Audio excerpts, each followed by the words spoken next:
Hi guys, this UFC Rio card is stacked with action, but today we are going to talk about two of my favorite underdog picks for this card, fighters that the odds are cutting out, but who I believe have a very real shot to surprise everyone inside the octagon. Let's break it down. My first underdog pick is for the fight in between Mohamed Usman versus Walter Walker.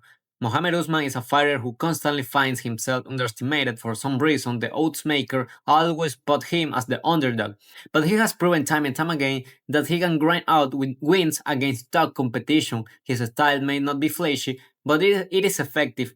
He used his durability, wrestling base, and pressure to drag opponents into deep waters and steal rounds.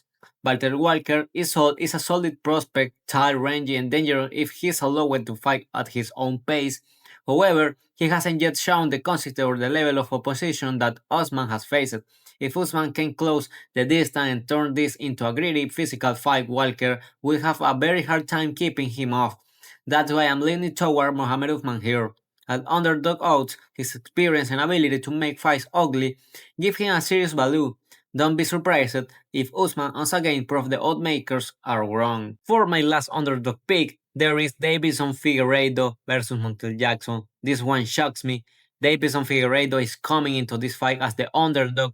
We are talking about the former UFC champion whose only real setbacks at bantamweight came against two of the absolute best in the world, Corey Sandhagen and Peter Yan. Outside of that, Figueiredo has shown that his grappling, submission skills, and championship level toughness still translate at 135.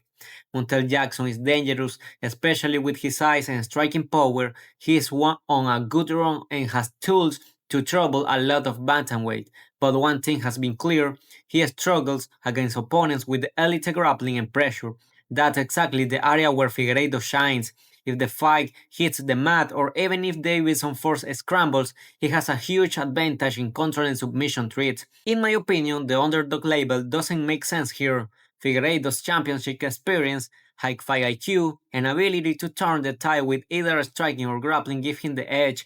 With his back against the wall and nothing to lose, I see him making a big statement and proving that he is still a top level fighter. So those are my two underdog picks for UFC Rio, Mohamed Usman and Davison Figueiredo. Both are being counted out, but both have the tools to get it done and cash those underdog tickets. If you are looking for value on this card, these are the fights to watch.